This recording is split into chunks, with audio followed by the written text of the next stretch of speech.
อนี้เฮาสิมาตึกแหเนาะระหว่างผู้หญิงกับผู้ชายผู้ใดสิมานกว่ากันชาวลินชาวหญิงชาวเอิญคือเก่าเนาะสามสาวไปกันเลยเดินกันเลยหลากแหพี่น้องมาตึกแหมาหลากแหอยู่นาชาวลินนี่คือน้องนาชาวลินเนาะ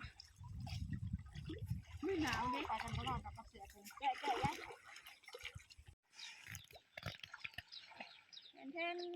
ปลาตะเพียนนี่หนูยักปลาข้าวมันได้ตัวแรกปลาข้าวมัน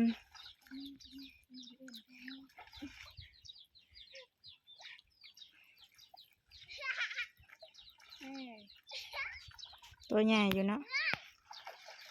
หลากต่อรอบนี้สิได้อยู่บ่เนาะปลาซิวก็หลายซิวหลายทุกคน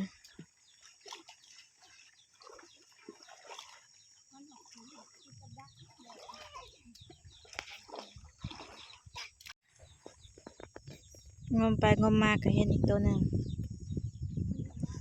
ตัวนี้น้อย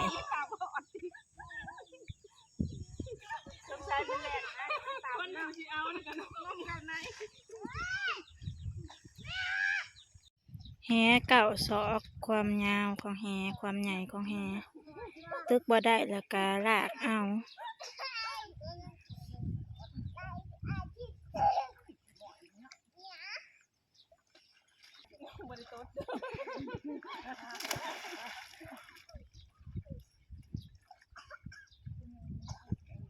ที่ได้กินแรงอยู่บ่ซาลิน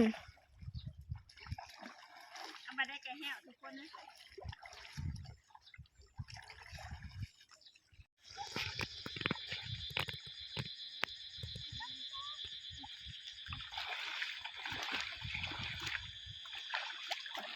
เตรียมเดี๋ยวบ่ทันลากอะไรมันบ่ทันคือตึก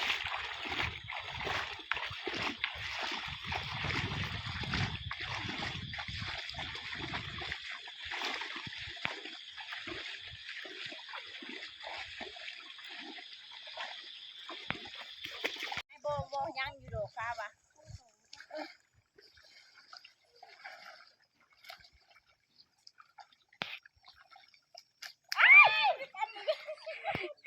โดดออกว่าอะไรพี่น้อง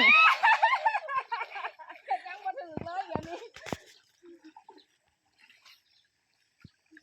อันนั้นมันคืออยู่เนาะเนาะโบยตัวเขาควนนี่นะบางกลางแม่นี่ให้บางกลาง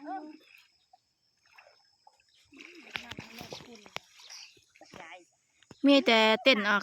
ที่ได้กินอยู่บ่มันก็ตำล้างกันอยู่แล้ว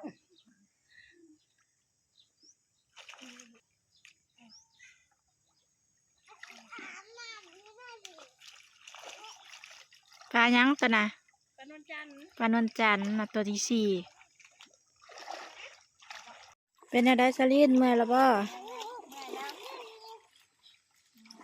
สายิงเพิ่นไปสูบน้ำซาลินเพิ่นเมื่อยเลยสูบน้ำกอกกินน้ำกอก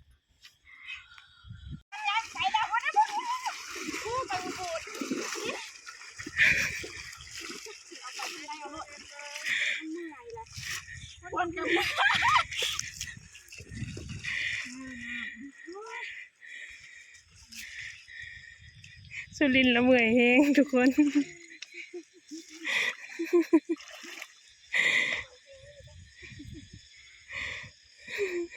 แดดพี่นางแดดแห้ง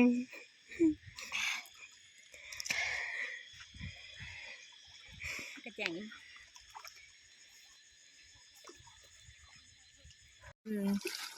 งมผงคอนแล้วคนว่ามีปลาอยู่ในคอน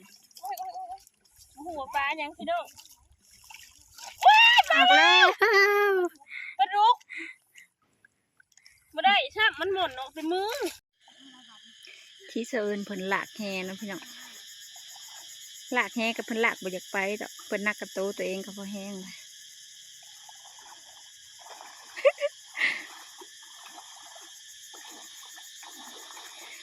สู้ๆได้เซินไว้อยู่บ้าง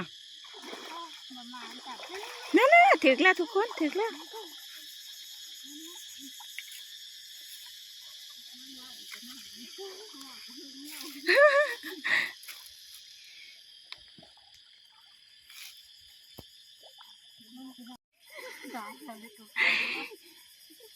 จะอีหยังจะออกมาจากถุงเสอิญพุงลงอีกเก่ง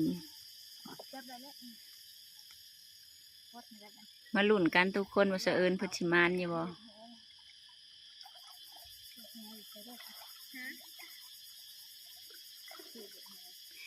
เสอิญเพิ่นก็มานอยู่ได้ทุกคน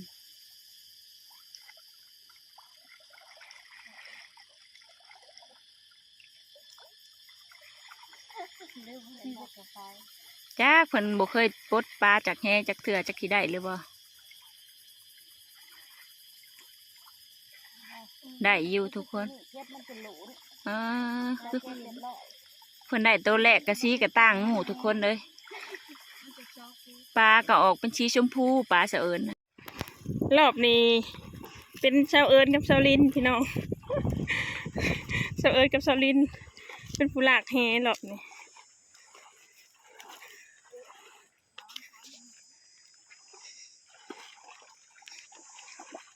มาลุ้นกันว่าสิมานบ่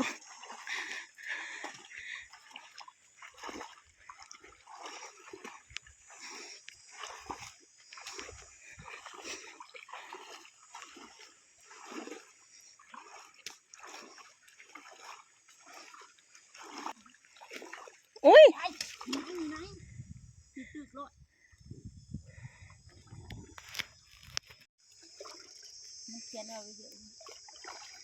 แน่สลินได้แล้ว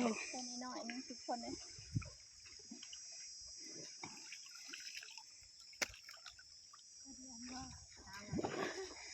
ก็มันดิบมาแห้งมาด้วย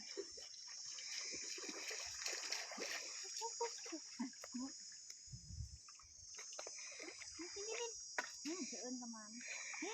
ได้แล้วเอิญกระมันอยู่ทุกคนเลยข่อยบ่มีน้ำลายเบาแล้วตอนนี้น่าจะแข็งอันนั้นจันทุกคนกะลีมาเลยลูกมาเลยตัวใหญ่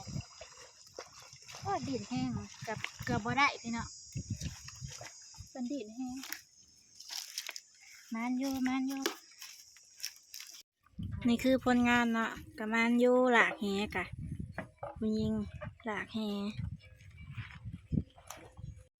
เก็บหมากกระทินไปกินกับลาบป่าอยู่นาซาลินหมากกระทินลายนี่คือเทียงนาซาลินเนาะตัดขามาตอนนี้เนาะซาลินเป็นเห็ดลาบป่าจริงทำลาบกินแรงทุกคนเมนูลาบเด้อมันเด้อ